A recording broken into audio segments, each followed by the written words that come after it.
Greetings, Kindred. I am Voivode Maquette, and welcome back to our World of Darkness and the Blood Sorcery Rituals playlist. And tonight, we are going to begin the short journey of going over the level 5 rituals found in the Vampire the Masquerade 5th edition core books. And tonight, we're going to be going over Escape to True Sanctuary, which is a revamp, if you'll excuse the pun, of the Escape to a True Friend ritual from earlier editions.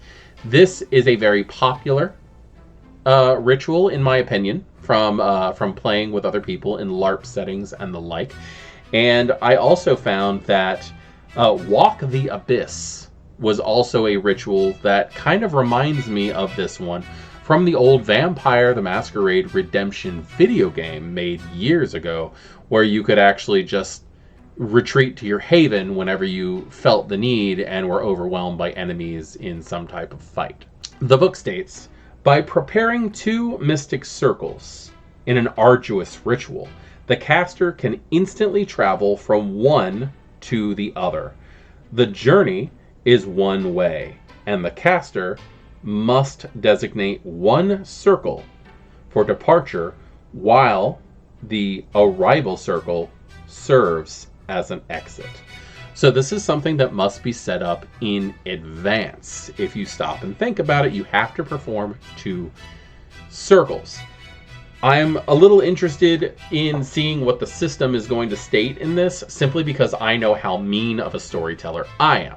I would say, since it takes 5 minutes per level to perform a ritual, me being the mean storyteller that I am, would state that it takes 25 minutes to cast each of those circles.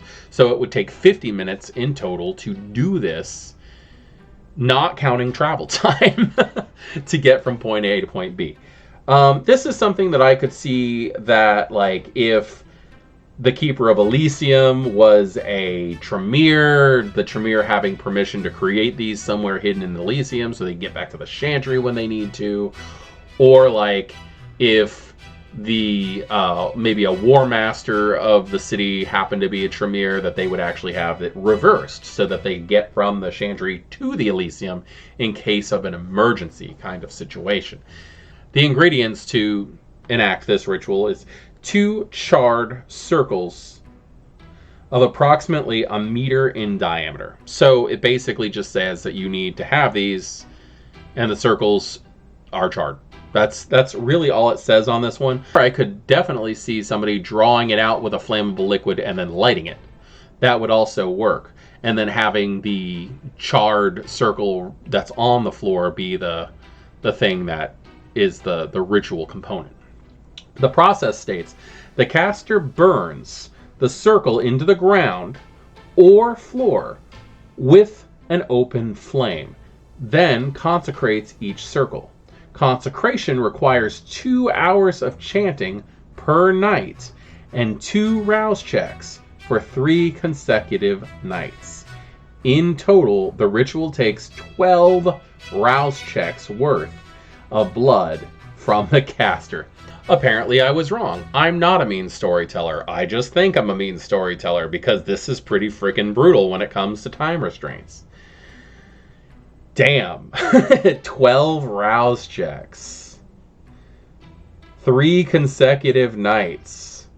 2 hours of chanting per night. That's pretty freaking nasty. Anyway, the system states, once the circles are complete, the caster need but step into one designated for departure and concentrate for a turn, making a ritual roll. The caster makes a ritual roll each time they attempt to travel, but can only make 1 attempt per scene. On a win, the caster vanishes, reappearing in an instant in the middle of the exit circle. There is no limit to the distance between the 2 circles, but they must be inscribed on the ground or on the floor of the building, not on the floor of a vehicle.